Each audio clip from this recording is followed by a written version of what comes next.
Deborah Donnelly, I'm the Executive Director here at AWA. Welcome to Hillhurst Cottage School. This is the Heritage Building. It was a primary school. We're very proud to be the owners of this building, although we do consider ourselves stewards of this building for future generations. But we're very lucky to have this space in order to have talks and events here. Like we had a sale on the weekend and we have other stuff coming up, so check our website. But I really am so pleased to have the speaker we have here tonight. So Katira Crow Shoe, I told her she's the first speaker of our season, and I couldn't be more pleased. So thank you for coming. She's a member of the Kainai Nation of the Blackfoot Confederacy and is part of the Many Children Fund. Katira grew up on the Blood Reserve in Southern Alberta and has 11 years counseling experience working in schools on reserve. And Katira incorporated Blackfoot values, customs, and traditions into her counseling practice, but weaves these into personal relationships. Katira has a combined BA in psychology and Native American studies, a master's in education, and a bachelor in social. She's passionate about advocating for the land, plant, animals, and Blackfoot culture, and helping others understand how they are part of the holistic well-being. In her free time, Katira loves being with her family and instilling Black ways of life to her children. So please help me welcome Katira Crow Shoe, who's going to be talking. Yeah.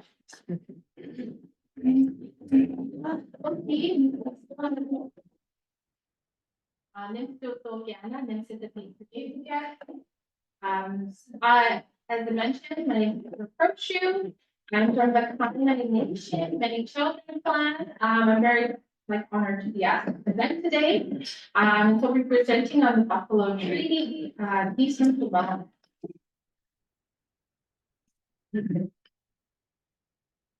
Next slide. Thank you.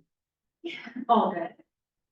So I work with International Buffalo Relations Institute, and this is just some of our team. We've since then added onto our team. So we have Leroy, Tasha, and Kyra, and those are our board members. And then we have Amethyst, who's director of Buffalo Ways. Maria Marchand, she was our executive director, but she's kind of since then taken some sick leave. I'm director of education. And then we had Julian Spear Chief Morris, who is our legal counsel. And then Jay Tatusis, she previously was a public relations director, but she since then kind of moved to sending back the Buffalo liaison for him. But we've since then hired Kamina Weasel Moccasin as our new public relations director. And I'm trying to think, and yeah, we've kind of expanded our team a bit. You could go to that. And so our mission is to promoting the Buffalo, a treaty of cooperation, renewal, and restoration by providing knowledge, skills, and grants when possible to support Indigenous communities to reconnect with the Buffalo. And really, our vision is guided by the Buffalo Treaty. And so it's really about rematriation of the Buffalo to live a full life so that we can share a collective healthy future. You go to the next one. And so we, okay. I think I gave you the wrong. That's my fault. And so we contribute to transformative change towards Buffalo consciousness. And so when we think about what Buffalo consciousness is, we can describe it differently. For some who've been doing Buffalo work, it's different if they've been doing it for 20 plus years. As for me, it's quite different doing this work for 1.5 years. So there's no set well, I guess you could say it's getting people to think about Buffalo daily, but what that looks like, it's different for every individual with where they are at in life, what they're doing in life, right? One of the things I say, a good way to start Buffalo consciousness is to look out onto the land and just imagine wild buffalo. It's simple as that, just to always keep that buffalo spirit. What if there was buffalo there, right? And it's not to say that you can't do that in these city landscapes. You guys can see a park. What did this look like when there was buffalo, years ago. And so we're contributing that transformative change and really about buffalo rematriation. And so we hear this buffalo patriation versus, like, we've heard patriation and rematriation. And so one of the things, buffalo patriation is actually quotes on the ground, whereas rematriation is we're actually reconnecting those spiritual relationships the buffalo have. And then we think about ecological renewal. As you all know, the ecological benefits of buffalo, and I'll go through some later. Some of you might know and some might not, and that's fine, but I'll go through that later. Just all the ecological renewal that buffalo can bring, not only to environments, but to Indigenous communities and non-Indigenous people also. And then we think about cultural renewal. The buffalo were a main, I guess, integral part of many Indigenous cultures. And so with the removal of buffalo, we can start to see how that affected culture too, Indigenous cultures. And so we take a holistic approach to achieving this goal through initiatives in education, conservation, culture, economics, health, and research. And so our common goal is to welcome back the buffalo to live amongst us once again in safe places across the historical homeland, to continue essential ecological roles, and to lead us to nurturing our lands, plants, waters, and other animals in our cultures.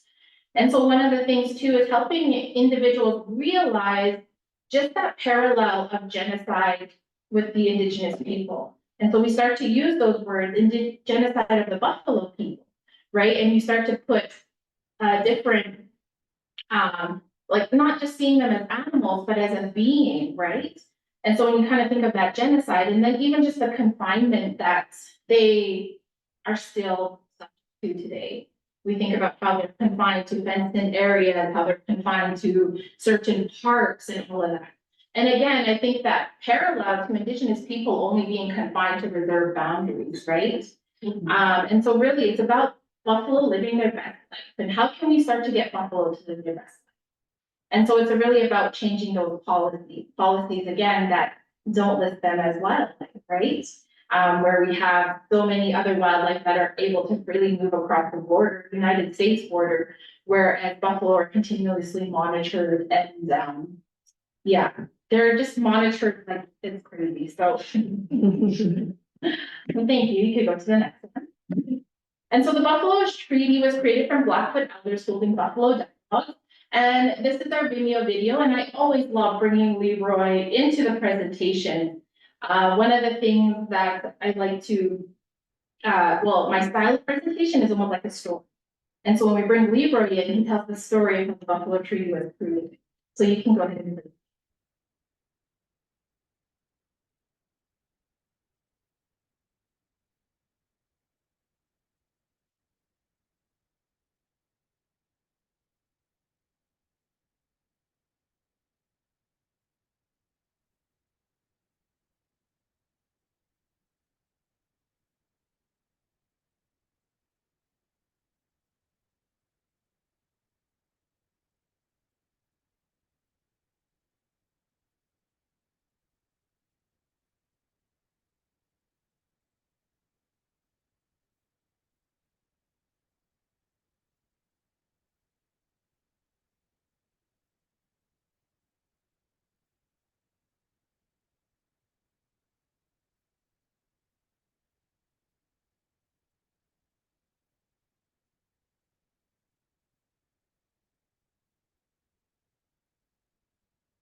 having the buffalo come back to our territory.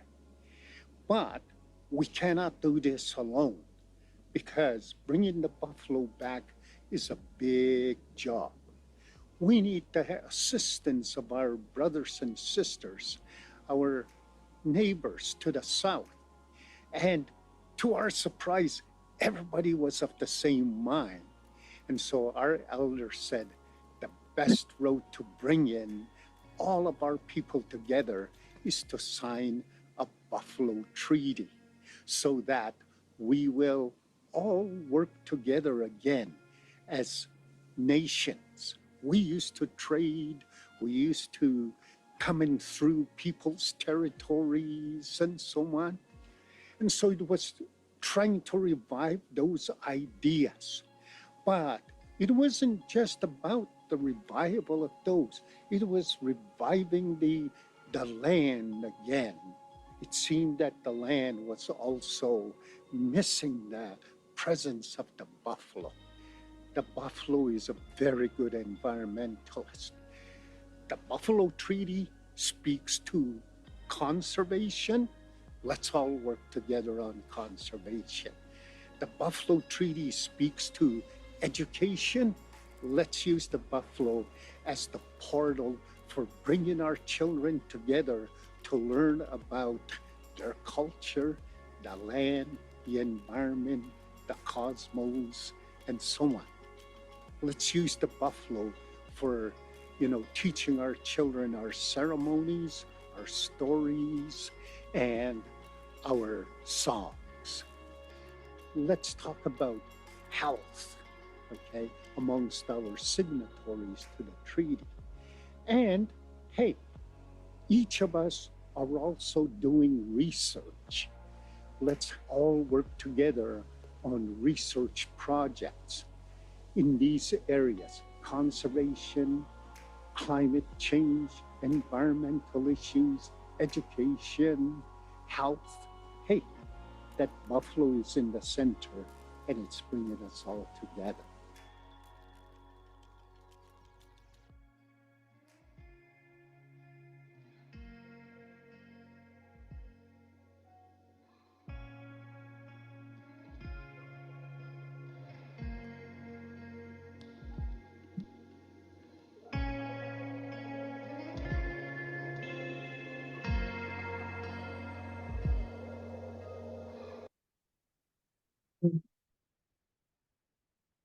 Need to go to the next slide.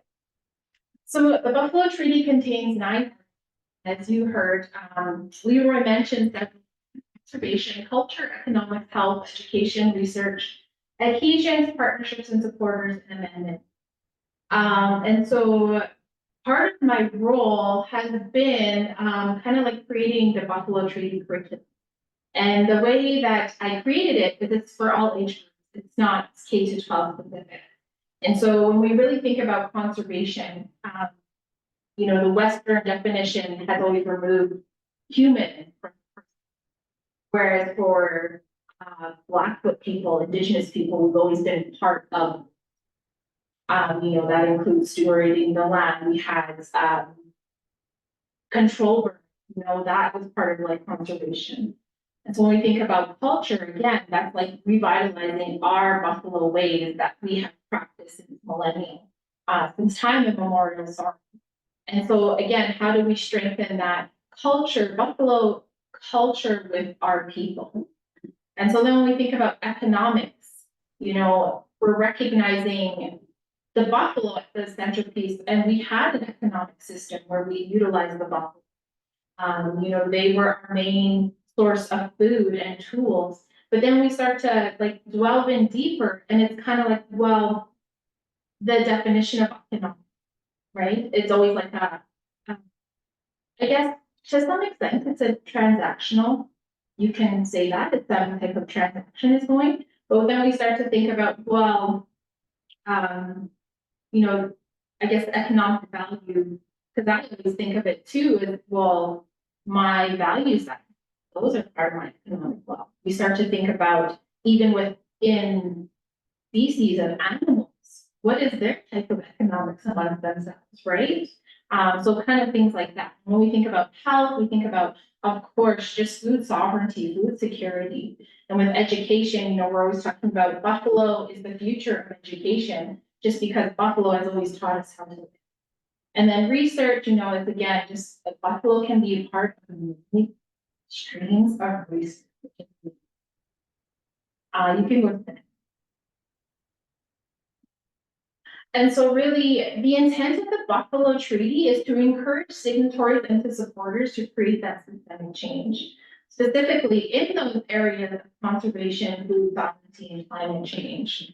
And again, it's having individuals realize that we are part of the buffalo, and they are also, we are part of the buffalo, and the buffalo are also part of it, and that to start to see them again as a relative. You go to the next one, thank you. And so why does it matter? And so really it's Indigenous people working together to continue recognizing the buffalo as the core center to their respective cultures and ways of life. The Buffalo Treaty is an act of sovereignty, self-determination, and collective demonstration of strength and optimism, and in addition to them being a keystone species. So when we think about the term treaty, you know, our treaties predate colonization. We were always making treaties with other nations.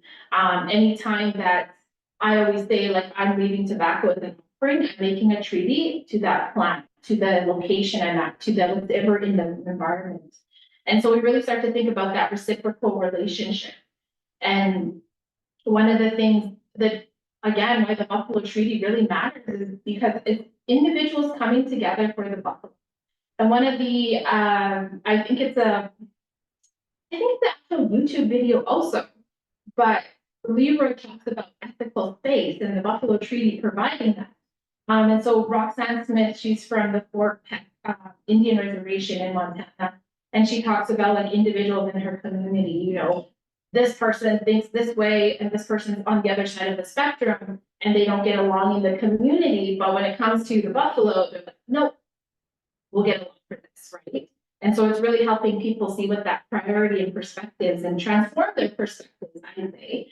And so even like Patty Valdez, her and her husband, Jason Valdez, they're Eastern, Patty's Northern Arapaho and Jason is Eastern Shoshone. And I actually got to meet Patty this, well, I guess it would be last August, oh my gosh, already a year.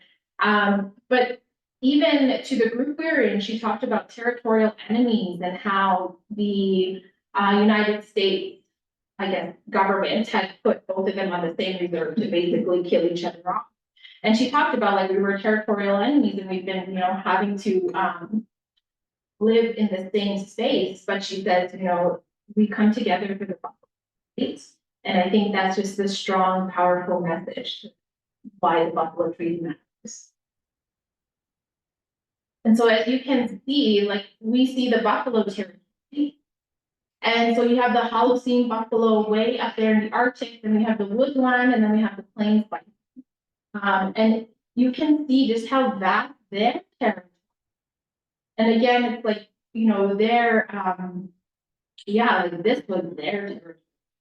And so you can see how vast it is. And it's actually really, it's disheartening, it's kind of sad just to see that other map where you see the populations and what they were.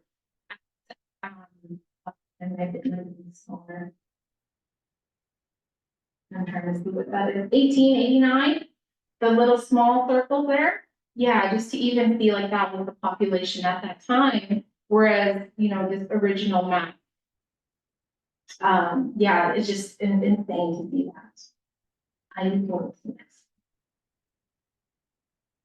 And so when we think who has signed the Buffalo Treaty, so each year the Buffalo Treaty gains signatories. And since 2014, there's been more than 40 nations, federally recognized tribes have signed. And numerous entities and supporters, numerous entities have signed as partners and supporters. And so actually this September 22nd to the 25th will be our 10-year gathering. We're hosting, Kainai Nation is hosting, you know, so we're expecting like a big gathering. We have been in contact with new signatories, which is still so very exciting. But really about this theme, it's like renewing spirit with the buffalo. And so that's the main theme of our gathering this year. And so previous or current, I guess I should say, signatories, they'll actually get that opportunity to renew their signing with the treaty. So that's I'm super excited. I've never attended one, so it's exciting. Lots of energy and buzz. And so one of the things we have done, we work with the Galt Museum and Archives in Lethbridge. And so we actually did a Buffalo Treaty Keystone to Wellness exhibit there. If any of you, travel to Lethbridge, I really encourage you to go see that exhibit. It'll be there until September 30th. And so working with them, we actually got together with their staff and looked at how the Buffalo Treaty was actually a foundation for any organization. And so what they noticed was, okay, how can we implement this article? But it was like, oh, we're already doing that. We're already doing this. So then they're like, no, we have been practicing the Buffalo Treaty within our organization. And so then even their previous CEO was like, well, let's implement this into our strategic plan, so that it has that, it provides that opportunity also. You can go to the next slide. And so really it's to honor, recognize, and revitalize the time immemorial relationship we have with the buffalo. And that is the main purpose and objective of the treaty. And you can play the Singing Back to Buffalo. This is Tasha Hubbard's film. I believe it will be at Calgary. Is it Calgary International Film Festival? Yes. Yeah. So that'll be pretty soon. I think next week. So yeah, I encourage you guys to. But I have to scroll down to it. Oh yeah, right there. Sorry. In the days that still live in our stories, millions of buffalo moved across North America. By 1890, the buffalo numbered less than 300. We still have the songs, we have the ceremonies, but there's no buffalo to be seen. We need to bring that buffalo back. Buffalo is our relative, the one we learn from, the one that cares for us. The buffalo were our original teachers, and what happened in colonization is someone took this big cup and spread those teachings out, and we have to go around and pick them up. It's an uphill job. We will need partners. The nations, we all need to help each other. Our goal is to put them on federal lands, national parks, reserves. The vision was always that we would release them to be free roaming. They should never be fenced, because when people coming out here and experience the animals themselves, that's pretty potent stuff. It's just undescribable kind of things that happen with these buffalo. It's metaphysical, it's beyond our understanding. Buffalo restoration can be reconciliation. When we reintroduce buffalo back into the environment, what happens is the revitalization of that ecosystem. Buffalo become climate change fighters. It's such a big effort amongst a lot of different people working together to ensure that this will be their place for eternity. The buffalo never left. It's us, humans, that have to come back to the relationship with the buffalo.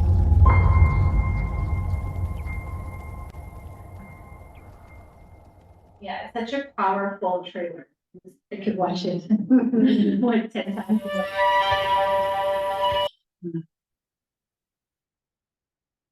Yeah, so that film, Tasha did such a beautiful job of following Indigenous visionaries, scientists, and communities who are rematriating buffalo to their communities and back to the heart. One of the things I really love about this film is really she captures, internationally people's goal and objective to get buffalo back on. And so really it focuses on Indigenous conservation, food sovereignty, and climate change. And so we hear them talk about climate change fighters, and we hear about the snots and how they're constantly inhaling microbes, and they clean their nostrils. I always love showing this to kids, and I'm like, did you see him with his tongue in his nose? That is helping the environment. kids and. I love that. Yeah.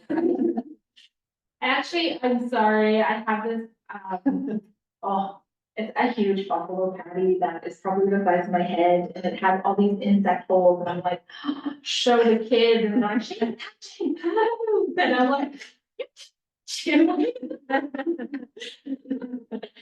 like, oh, proper patty. And so, yeah, the fungi, bacteria, protozoa that are not digested are excreted in the dung. And so these dung beetles go through the patty, hunting protozoa and bacteria, and they can scatter patty in just a few days, which in turn fertilizes the grass. And then so one buffalo patty can host over 100 vertebrate species and can sustain over 1,000 individuals.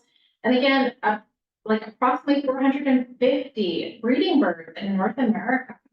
And so when we think about also the seeds and plants that get stuck onto the buffalo's fur and how these can be dispersed at long distance. And then we think about wallowing in their water retention. In the spring, a lot of communities were faced with drought, right? And so get more buffalo out there. And so one of the things, coming from the academic background that I have, and also just life experiences, working in that social work, and I really think about what trauma that the land experienced when these buffalo were no longer there, really roaming wild, And so we start to think about the land going through trauma, experiencing that. Not only that, the animals that were indirectly or directly had a relationship with buffalo. And so it's also helping others to kind of expand. Oh, I never thought with that. Yeah. What? Wow. You could go there. And so my role as director of education is really enforcing that buffalo is the future of education versus education is the new buffalo. When I was in elementary school, I always heard education is the new buffalo. And at the time, it was. Education is what was going to clothe my family. Education is what was going to put food on the table for me and my education is what was going to sustain my way of living. But now buffalo is the future of education. We think the buffalo continuously to this day still show us or educating us on ways to live. One of the things we think about is their governance system. They're very much a collective unit, whereas now, a lot of it's individualism versus collectivism. And so we think about even just parenting, traditional parenting, and watching what the buffalo do with their calves there within their group. And so again, the buffalo continue to guide us on how to live, and that's why they are the future of education. And so buffalo, again, the keystone species, but it's also it's not only the ecology and our culture, but to Indigenous peoples holistic. And that can be that's for many reasons. And we think about, again, the food security, climate change, social issues that Indigenous people face every day. And so part of my role is shifting those paradigms, again, spreading that consciousness. Again, you can make the definition, right? But it can be counting how many buffalo symbols you find here in Calgary, downtown. That can be buffalo consciousness, right? That can be something, or it can be being like, hey, have you heard of the buffalo treaty? That can be buffalo consciousness. It's advocating for the buffalo. They need advocacy right now. Again, just to that confinement. And I guess, just what they're experiencing. And it's really helping others understand that they were buffalo people too, that suffered from genocide. And then it's also just spreading buffalo medicine. When we think about the buffalo, just the strength and the resiliency that they face, that's a very positive message for Indigenous people, but also non-Indigenous people. Every day we have challenges and we have struggles. But when we think about the buffalo facing towards the storm and just, let's just go, let's get this over with type of thing. Well, not to say that, but they're like, let's just face it and we'll get on the other side of the storm, right? Just how that can be such a strong message of resiliency for people. And then part of it is also getting our children back to stewardship versus land management. One of the things we think about is, that I always say, is my front yard was overtaken by clover. I don't know if it, yeah, it was overtaken by clover, and I'm just like, I could spray it, but then do I? I also have 2 little children, so I'm like, and then again, it's like that land management where you are spraying your grass, taking care of the weeds, right? One of the things, again, when I was down at Yellowstone, I was a part of a Buffalo Nations program, and I actually met an individual, Francesca Pine Rodriguez, and she was the executive director of Mountain Time. And so they actually did like an art installation right there at Yellowstone. It was called Yellowstone, right? It's called Yellowstone Revealed. And so part of the art installment was having these teepees, and they had painted panels around them. And so one of the things like Francesca had talked about with the group was that stewardship versus land management. And so one of the things she had said was, for me, for me, stewardship is if a buffalo, this is their territory. If they come and knock down the teepee, it becomes part of the art installation, and that was her outlook on it. And she's like, whereas land management, it was the parks people being like, well, let's put up a fence there so that they don't even go into this area where we're having this art installation, right? And so just even her doing that example, I feel like it's so powerful, and I use it all the time because I just very much agree with it. You can go to the next one. And so when we think about needs to be holistic health, and so we think about buffalo species, Keystone to wellness, one of the things that Leroy has talked about is beliefs, behaviors, and relationships in our bodies, and talked about metaphysics. I don't know if within your, when you saw the trailer from Singing Back to Buffalo, you actually hear Jason Valdez talking about watching the buffalo. It's metaphysical, right? And so it's an experience that's embodied. And to me, that's just so profound. It's I don't know if any of you have ever had the chance to go and see buffalo, but it's an experience you can't explain, you feel it. If that's helpful, maybe it's not, but and so one of the things thinking about is like the buffalo are really at the center. And so when we think about the buffalo, the Buffalo Treaty saying that we are the buffalo, well, they become a part of our identity. And additionally to that, the land becomes part of our identity, the culture, and one of the things in the species. And so one of the things recognizing is how much the Western, perspective has always made that holistic health was just very individualistic. It was only my spiritual, mental, emotional, and physical health. And so it's like, well, let's get back to that collective. No, my family and community's health, that impacts me. The species, the health of species, even endangered ones, that impacts me, right? The health of the land, that is impacting me. And then just again, my health and strength, how healthy and strengthened the culture is, or language, stories, songs, and ceremonies, right? And that impacts. And so one of the things I really like is, Leroy, you probably have always heard him talk about the constant flux of energy. And so when I talk about, the Keystone to wellness, well, none of these can actually be separated from the individual. And so my father is 69 years old. I'm the first generation in my family to not have substance. So for me, this is something that children need. This is something the community needs, right? The buffalo at the center.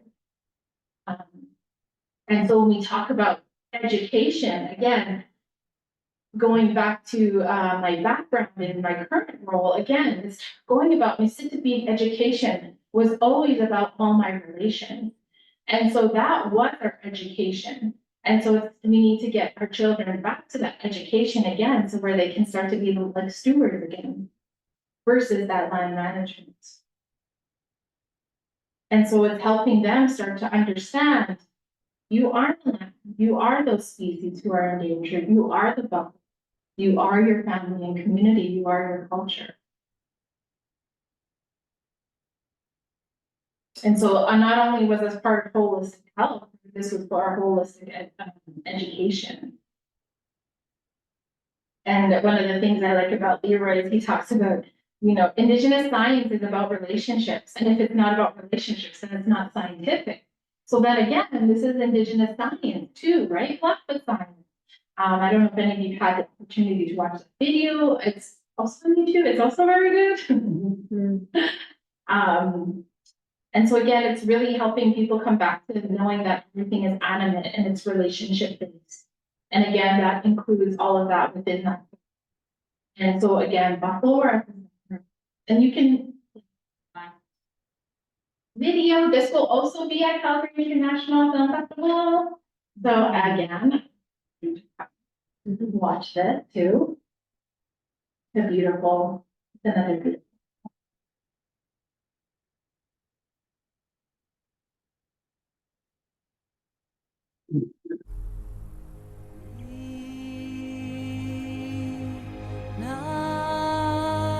Every year our elders tell us, go to the medicine wheel.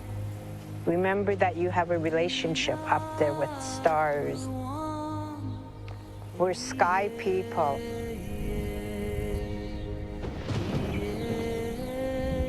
Our stories, our ceremonies, it's all related to the buffalo.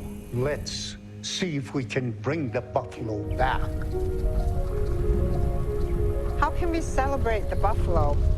Someone said Pete Baltwell, and he's a puppet master.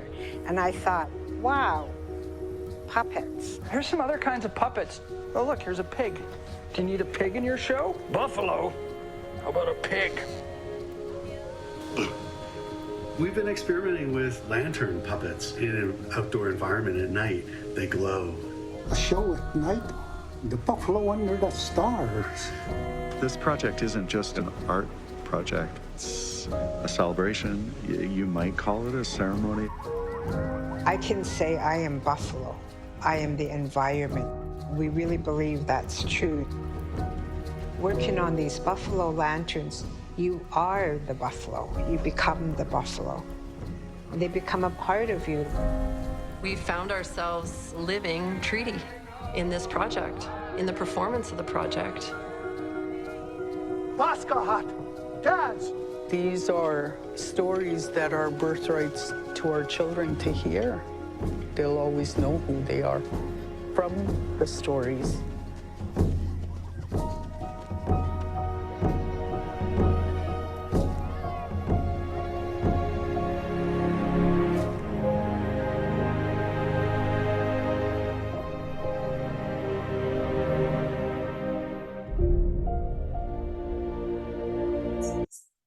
Love that trailer too, it's just so beautiful. You know, and one of the things that is, you know, Ameth is saying, like, I can stay in the environment, right? And so how do we start to get the generation after us doing that too? I am the environment, I am the animal land, right?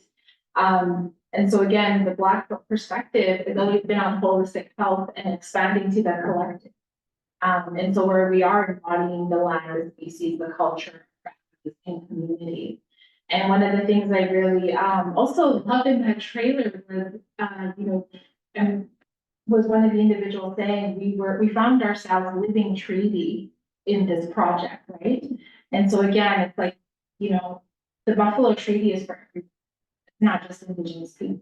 The Buffalo, they're not just for Indigenous people, because eventually this is all of our planets that we need to kind of advocate for and to fight for. And again, the buffalo need all the help they can get. And a collective advocacy like that is, you know, would just be, it's impactful, and we do have a collective happening, but we need to get more people onto our plates. So yeah, and I think that's the last of my slides. Yeah, that is, okay. So thank you for listening to the presentation. I don't know if anyone has any questions or comments. Are there any questions on that? But yeah, there's a comment of beautiful. I think you can reference the last video specifically, but okay. Yeah, overall, yes, too. Yeah, so like I said, come watch that at Calgary International Film Festival. Come watch Singing Back also. Yeah, next week, so look for your tickets. I also, yeah, highly encourage you come, if you're going down to Blackfoot to look at the Buffalo Treaty Keystone to Wellness exhibit that's there, again, until September 30th. So thank you, Katira. Just so everybody knows, we were very fortunate to have Leroy there, being the wilderness defender, and he's right behind you on the wall. And so he did a lecture for us last year at our annual lecture, and that's available on YouTube. And Wes Olson came and spoke to us last year as well, and talked to us about buffalo and all the environmental impacts that buffalo have. And that is also on the YCAWA YouTube channel. And so I also wanted to just recognize Rupane Luo here. You know, she's one of our conservation specialists. She is the one focusing on plains bison for AWA. And we have been pushing the government of Alberta to not leave bison as livestock and to name it as wildlife. And so we've been working very hard over the last few years, and Rupin, we've got so if you have questions about AWA's intersection on plains bison, feel free to our wonderful conservation. Yeah,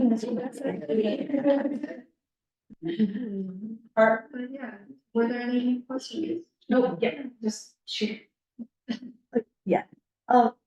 It does. Yeah. I did. So the main thing is to eventually restore bison into not just Indigenous lands and parks, but probably public lands as well. I would think if you want that true wildlife like the elk roaming about. So how do you envision that happening? I know Indigenous people are taking a lot of the initiatives, and there's various groups doing different projects. How do you see that as evolving? I think the more that like we get those partners and supporters who can understand and also have the same type of goal too, I think that's to be like the main, is everyone just keeps advocating, everyone working together again as that. And it is getting those individuals to start to change those policies, because that's what it is. But people make it harder than it needs to be. It should just change the policy. Just do it, right? Like, why do we need to kind of delay it? Why do we need to review it, right? It's just change it. And when we think about, like, you know, there's a lot of, you know, reconciliation initiative. Well, how can you start to reconcile this one as well? Right? It's like something easy. Again, to me, it's easy, but yeah, I'm just one person. To me, it's like it can be easy to me, but you know, there's always opposition, right, from different lobby groups. I think it's a big hurdle too, right? Yeah. So, but you're right. I think if they had different policies and went back into history a little further than just settlers, then yeah, it could probably be possible. How far back do you go? But I think you need to, because history doesn't start where pioneers came. History starts before them. Yeah. So, definitely. Like how I said, like treaties, you know, for after days colonization. Right? Yeah. So, yeah, it's going back to that, you know, going, I guess, further than what you're saying, colonization, right? Yeah. The environment. But again, it's like how you start to restore buffalo to it, because that's something that needed experience. But so thank you. I don't know if I answered it, but yes, yeah. I was just going to ask if you'd share some of your experiences of going into schools. You mentioned you were using a similar approach or curriculum throughout the presentations you do. And what's your experience in school? The 5-year-olds, the 10-year-olds, the 18-year-olds? Well, I think, so I just recently completed the curriculum. So again, it's getting that distributed. But when I'm in the school, like, I think the kids really start to think about, again, it's just that buffalo consciousness. And one of the things, like, again, I have a 6-year-old, but it's just getting them to come there, look at buffalo, or helping them also start to, how could I say, helping them start to think about their future. And so it's like, what would you like your future with buffalo? Right? And so it's kind of asking those exploratory questions because kids are amazing. They come up with like all types of things, right? And so really it's starting to get that generation where we can build a bigger collective. Yeah, why are we not? It's, you know, I'm not to say that this generation isn't doing the best that they can, but again, those younger generations, when they start to grow up, and then it's starting to help them realize types of, I guess, life opportunities where they can be with buffalo, right? Whether they're having a buffalo, whether that's working as a buffalo technician, you know, on the reservation, you know, starting to help them. You can look at this like soil health. How is that impacting buffalo? You could become what is it? Just right. How is that like with the buffalo patties? And so it's really starting to help them see their future with the buffalo. It's like you guys can do anything with the buffalo, right? And so I'm really interested in it, right? I never thought I would be doing education with buffalo, but here I am, right?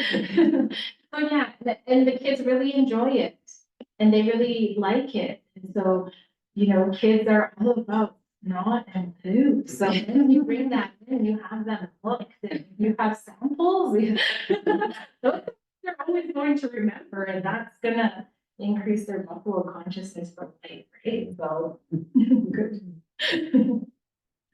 Katira, how did you becoming involved in this, how did that change your own perspective? That's a really good question. Thanks. I think it was knowing, I guess it was always like having this, like great people, Maria, Leroy, Amethyst, even Tasha, learning so much from all of them, right? Kyra, learning so much from the team that I had joined and just hearing them have these conversations and again, having them talk about buffalo people, right? And so definitely that changed my perspective. And then even just, you know, hearing Tasha talk about genocide and confinement, and like, oh yeah, you know, that is it is a parallel. And so again, helping others understand, hey, and then just Maria, just her advocacy for the buffalo, you know, her heart is just so into buffalo work, right? And so I think it's coming to this group and they've really helped me change my perspective. You know, but I guess what I came to, and I've definitely seen this growth. Oh yeah, no, there are so many things, benefits, right? Indirect and direct. And then even just starting to have my children be part of that process. You know, we have kind of has a rematriation herd, a cultural herd, and so every time we pass, we say "Okay, Amy," and so now my little ones say it, and then my son, like when they're not with me, they say, "We saw the buffalo," we said "Okay, Amy," right? So it's helping them to start to build that relationship. But I think it's changing my perspective is starting to be like, no, everybody needs to have a relationship with buffalo, right? So, Awesome. Thank you. Yeah, you're welcome. So we had a speaker here a few years ago talking in Northern Alberta, talking about the use of Indigenous place names. But now we use Mokensis. We talked in Stony Dakota now taking using don't know the pronunciation, but gone from morally to that. So what's the Blackfoot name for buffalo? We start incorporating that name, because it's really the name, you know, if you go back to it's talking about colonization, right? Yeah, Buffalo, which isn't really the name that. Yeah. So what is the name? So it's Eni. Eni. Yeah, Eni, yeah. Use that in presentations and get people familiar with it. Yeah. No, yeah, I think that would be great. And yeah, and so one of the things, like I do, I have my Blackfoot values and they've always been part of my class presentation, but then really trying to get the audience engaged, like, you know, with everything. So yeah, I'd say definitely use that word Eni for sure. And so one of the things, thinking about, and you know, we hear bison and buffalo, and so really like bison kind of being the scientific term, buffalo is more of my relationship, my relationship.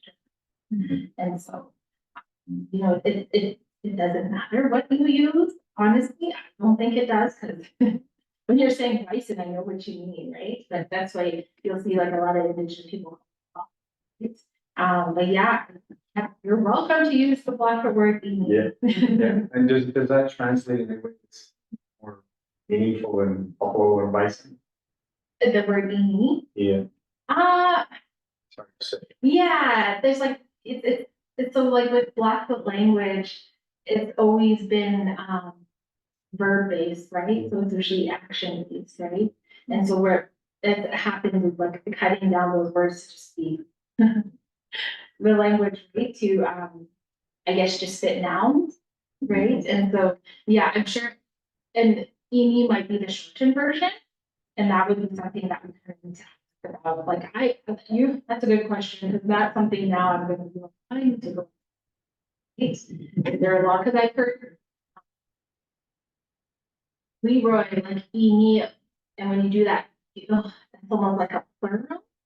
Eni, so it's like a group of Eni is kind of just one. But I mean, you know what you mean, buffalo. Hopefully it's helpful. And you're so right about seeing a bison on the land, this national park. You see even 100 running across it is a spiritual experience. Yeah. And one of the things I've always said too is like our spirituality doesn't have to be religious based. Our spirituality can be being on the land, can be watching buffalo. Like we need to get out of the defined terms. Right. And I've always, like, even when I was in school talking to kids, like spirituality is talking their language, doing yoga, and being on the grassland, watching the buffalo, right? And exercising.